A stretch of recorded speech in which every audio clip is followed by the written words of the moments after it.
Nesta hora, nós vamos passar para um momento muito especial do nosso encontro Homens e Mulheres Diante do Trono. Um bate-papo. Vai ser bem informativo, bem esclarecedor. E eu quero que você receba com uma salva de palmas o Dr. Aldrin Marshall, médico pós-graduado em Medicina Bioquímica e Prática Ortomolecular, Nutrologia e Pediatra pela Sociedade Brasileira de Pediatria. Vamos receber também a doutora Paula Furtado, médica especialista em cirurgia geral e especializada em cirurgia plástica. Sejam bem-vindos. Tudo bem, doutor Aldo? Tudo bem, graças a Deus. A graça e a paz do nosso Senhor e Salvador Jesus Cristo. Ei, doutora Paula, nossa querida Paulinha. Tudo bem? Tudo bem, graças a Deus. Vamos assentar, gente. Bem, essa noite a gente queria conversar um pouquinho sobre uma vida saudável, sobre uma transformação que nós precisamos ter no nosso jeito de viver. E o Dr. Aldrin trabalha também ali na Estância Paraíso com um programa chamado Metanoia, que fala dessa mudança, dessa transformação. Dr. Aldrin, o que é metanoia? Metanoia vem de Romanos 12:2. A palavra nos diz: não vos conformar a esse mundo, mas transformar-vos pela renovação da vossa mente. Mudança de mente é metanoia. Para que você seja capaz de experimentar a boa, perfeita e agradável vontade de Deus. Jesus, quando nos diz assim: eu vim para você que você tenha vida, mas vida em abundância, Ele está dizendo: olha, você tem que ter vida e abundância em espírito, alma e corpo. Não tem jeito de você separar um do outro, né? Pense, eu sempre uso a figura de um tripé. Se você deixa bambo, você vai cair uma hora. Então, essa prioridade nossa tem que ser esse equilíbrio em espírito, alma e corpo. Você acredita nos seus atendimentos, na experiência que o senhor tem, que às vezes um estresse provoca a pessoa a passar por uma mudança, a buscar uma mudança, porque ela percebe que o corpo dela não está dando conta, que ela está enfrentando uma dificuldade até emocional, então ela fala: não, eu tenho que mudar meu estilo de vida para prosseguir. Olha, Ana, os últimos estudos, essa década está sendo muito estudada essa questão do que o estresse faz no nosso organismo. E o estresse, existe o estresse fisiológico, em que Deus criou os mecanismos para que nós pudéssemos nos defender de uma situação de perigo. Isso é preparado por Deus. O problema é que hoje nós não vivemos situações de estresse. Nós começamos a viver uma vida de estresse. E aquilo que é para te proteger começa a te destruir. Hoje, o fator preditivo mais importante para uma doença cardiovascular, para um infarto, por exemplo, é estresse crônico. Amém. Doutora Paula, como cirurgiã geral, você é assim tão lindinha, delicadinha, mas você é cirurgiã geral. Você convive, não é, com pacientes com diversas doenças. E nós estávamos conversando outro dia, até isso que me inspirou a estar com você aqui nesta noite, falando sobre muitos pacientes de câncer, com doenças terríveis. Você acredita que muitos são fruto de estresse ou de uma vida que precisava ter tido um outro estilo de alimentação? Como que você vê isso? Sim, com certeza. Doutor Aldo até pode confirmar.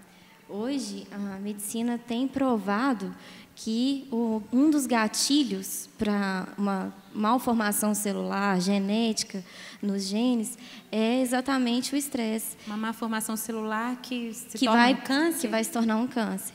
Então, uma multiplicação errada de uma célula que vai acabar se tornando uma célula cancerígena e que vai desenvolver ali uma doença de câncer. E um gatilho para isso, hoje, sabe-se que é a má alimentação, a alimentação de indústrias, os industrializados, e o estresse, a falta de sono, inclusive as doenças neuropsiquiátricas, elas hoje aumentaram consideravelmente por causa do estresse que a gente vive. Então, hoje, realmente, a quantidade de cortisol que a gente libera no nosso corpo, pela quantidade de estresse que a gente sofre, é muito danoso para o nosso corpo. Eu queria que o senhor falasse, então, de que alimentos que mais fazem mal para o nosso estilo de vida e que exigem de nós uma metanoia, uma transformação de mente. Porque, às vezes, a gente foi criado dentro de casa, comendo tantas coisas que agora a gente, como adultos,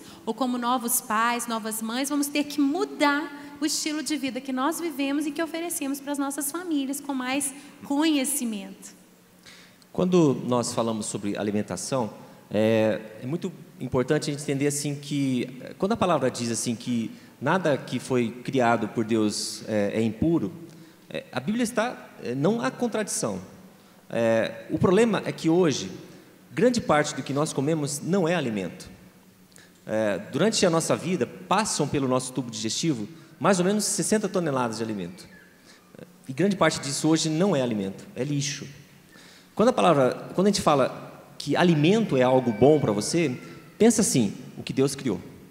O que Deus criou é algo bom para você. Quando você começa a ter uma alimentação muito baseada em produtos artificiais, ou seja, com aqueles antes, flavorizante, corante, conservante. Isso. Quanto mais você baseia a sua alimentação nisso, você faz um princípio, cria-se uma inflamação no seu organismo. Porque o seu organismo não reconhece aquilo, ele não sabe o que é aquilo. Então ele tem que trabalhar tudo aquilo no seu organismo. Deixa eu fazer só mais um comentário aqui. Eu não sabia o quanto que a farinha branca me fazia mal. Mas, ano passado, né, eu quero fazer esse comentário aqui, que aí eu já respondo a muita gente que vive me perguntando. Ano passado eu passei por uma metanoia, passei por uma transformação, quando eu entrei num propósito de consagração no jejum de Daniel. E foi em prol da gravação no Sertão. Tenho até boas notícias. Está quase chegando o lançamento do Tu Reinas. Glória Aleluia. a Deus. E para o Sertão, o Senhor me pediu mais tempo de jejum do que eu já tinha feito em toda a minha vida. Acabei fazendo 90 dias de jejum. E esses 90 dias só comendo legumes, verduras e frutas. O que aconteceu na verdade? Dizem que um hábito para ser mudado, ou um novo hábito para ser formado, pede 3 meses, 90 dias. Eu acredito que Deus estava me transformando os meus hábitos alimentares. Pois eu não sabia o tanto que a farinha branca me inchava. Me deixava assim, constipada, inchada. E outra coisa também que eu não sabia que me fazia mal, o leite. Deixa eu representar os homens aqui. Churrasco. Como é que é o churrasco? A carne vermelha. A carne vermelha, aquela picanha. Você vai lá, maravilhosa. É maravilhoso. Conta a notícia boa. Boa. Glória a Deus. Olha, existe um engano muito grande em relação à carne vermelha. As pessoas falam assim, não coma carne vermelha, não coma gordura. Os últimos estudos demonstram que gordura saturada, gordura de fonte animal, é fundamental para a sua saúde. Olha aí, olha aí, olha aí. Ei, meu Deus. Gostaram hein, dessa boa notícia? Deixa eu explicar. O churrasco está liberado, doutor Aldo? Então, deixa eu falar. O problema do churrasco não é o churrasco, a carne. O problema são os acompanhamentos, normalmente. Né? O sal. O sal. Em excesso. Mas assim, na verdade, sim, o problema é a forma como é feita. Por causa do problema, porque a combustão do carvão, então você vai colocar na carne substâncias potencialmente cancerígenas. Então, talvez o interessante é mudar a forma de fazer o churrasco. Na chapa. Ou churrasqueira elétrica, algo assim. Mas comer carne é fundamental. Com moderação, né, doutor? Isso. Porque senão todo mundo vai Não, sair brócolis assim, também tem que ser com comer moderação, alface, como beterraba. Não, mas tudo com equilíbrio. Não, porque depois todo mundo vai falar assim, não, eu vou comer churrasco todo dia. Não é, o doutor mandou, não é assim. Mas e a questão da gordura? Que a gente estava falando aqui, da gordura que acompanha a carne. Tá, então, eu sempre sugiro assim, coma a picanha e tire a gordura. Tá? Isso é interessante. Por quê? Porque o que o animal não conseguiu eliminar de toxinas, ou um pesticida, ou algum produto um antibiótico que ele foi usado nele, vai para a gordura. E aquilo vai para você. Então, por isso que eu sugiro coma mais a carne. Só a título de ilustração, 45% da gordura da carne é ácido oleico. O ácido oleico é o mesmo ácido que existe no azeite de oliva. Então, pensa assim, a carne aumenta o colesterol, carne é prejudicial para o seu colesterol. Não, menos de 1% do tipo de gordura da carne piora o seu colesterol. A grande maioria dela melhora a relação. Mas não, se eu estou falando não aquela gordurinha da picanha, você está falando a carne. gordura inerente ali no carne. pedaço de carne Isso, que você exatamente, come. exatamente. Porque essa Entendi. gordura ali, porque hoje em dia, o que está acontecendo? Como a população cresceu muito, a demanda cresceu muito, a gente até estava conversando sobre isso. Sim. Então, o que eles fazem? Eles colocam o gado em confinamento, né? E eles ficam comendo ração e muitas vacinas e muitos agrotóxicos do própria alimentação deles.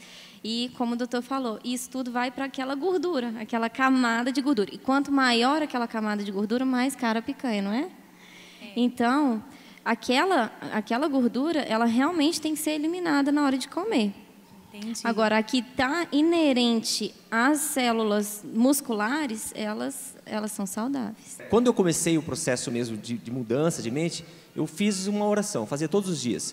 Senhor, eu não vou ingerir alimentos que me trazem morte, mas eu vou ingerir alimentos que me trazem vida. E assim, se eu sei que algo me faz mal, e eu continuo a fazer aquilo, a Bíblia é muito claro, aquele que sabe fazer o bem e não faz, Está pecando. está pecando. Então, nós temos que entender que não é somente uma questão de regime, não é somente uma questão, deixar comer Estética. isso.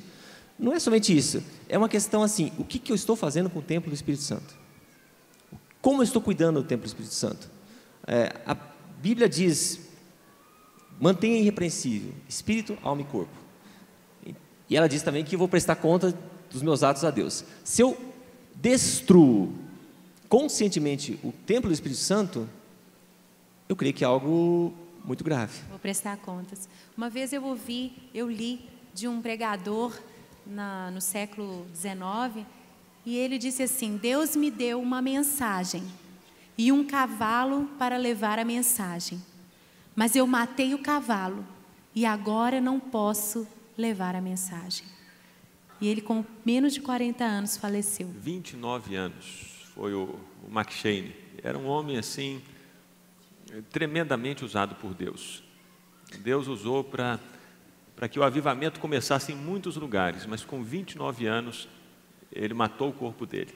Que não pôde mais cumprir o chamado de Deus na vida dele. Que eu vejo até uma forma que Satanás encontrou na sociedade atual de nos destruir, nos enganando, porque ele realmente veio para nos enganar. E essa forma de nos enganar com a alimentação nos faz ficar cada vez mais doentes, falecer cedo, levar menos a palavra adiante. Ter menos vigor, menos vigor, menos exato. ânimo. E também ler a Bíblia, né? Porque em Provérbios fala que se a gente estudar a palavra, ela é saúde para os nossos ossos. Então é saúde para o corpo.